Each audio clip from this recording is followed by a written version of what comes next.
And tonight, according to some wealthy liberal celebrities, white people, they're to blame for just about everything. Now, for example, here's what Jane Fonda had to say about white men and climate change. Take a look. There would be no climate crisis if there was no racism. There would be no climate crisis if there was no patriarchy. It's a mindset that sees things in a hierarchical way. You know, white men are the things that really matter, and then everything else with nature at the bottom, sacrifice zones, right? It is a tragedy that we have to absolutely stop. We have to arrest and jail those men, they're all men, running the oil companies and the gas companies and the plastic refineries. We have to make them stop. This is really serious. We have to arrest and jail all those white men, and they're all men. All of them. Now, white women are not being spared either. Here's what the hard-hitting ABC News show The View had to say about them. Take a look at this.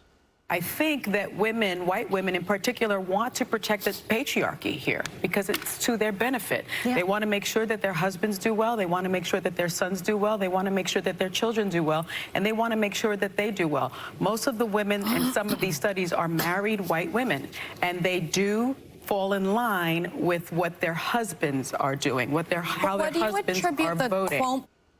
Here with reaction, the host of the Tudor Dixon podcast, Tudor Dixon, and Fox News contributor Ari Fleischer. I don't know who's laughing harder. Tudor will give you first shot at this.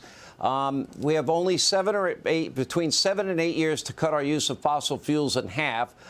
No other country is going to go to that measure ever. So we are economically, energy-wise, unilaterally disarming. But your reaction to that and putting all these men and only men in jail? Yeah, I love how being an actress for a living and being able to match leg warmers makes her an expert in climate change. And now she's going to go arrest people. I don't know how her Tesla will even run if she can't power it, which is most likely powered from gas. So how is she actually going to get anywhere if she decides to do this? And then will she also jail her friends like John Kerry and all of her friends that are flying private jets? I mean, it is absolutely ridiculous.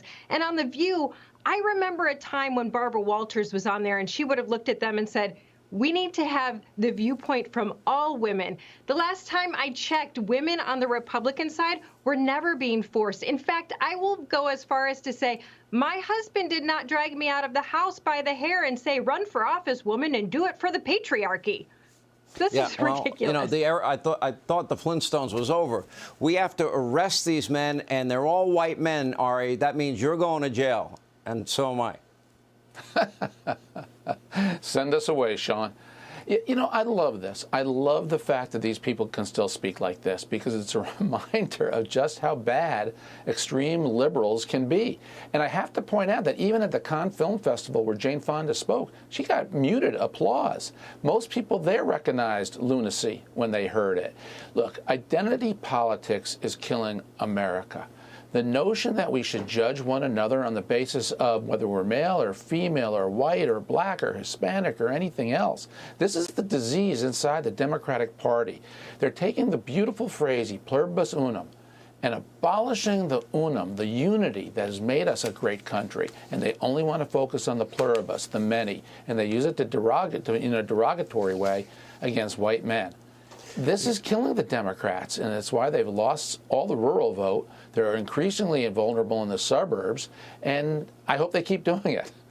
Okay, but they're doing that, but, you know, we've got this mass migration. Tudor Dixon, you're seeing it. People leaving Michigan, they've had it, they're done, and they're moving to redder states. Okay, that takes a purple state like Michigan or Wisconsin or Pennsylvania, or Nevada or Arizona, and makes it that much harder for a Republican to get 270 electoral votes.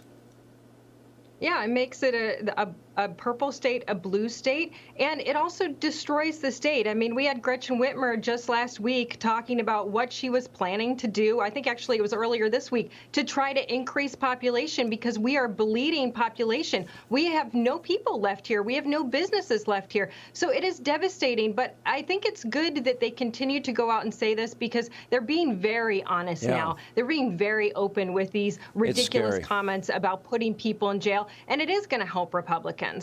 Last word, Ari. Yeah, I just find it sad, Sean. I was not raised to divide people like this. I was raised to treat people fairly, equally, and judge people about their heart, their wisdom, their intelligence, and their merits. And to hear this kind of talk still running in the far left of the Democratic Party, it's Right. just not America, and I don't like to hear it. Yeah, it's bad for the country. This is nuts land.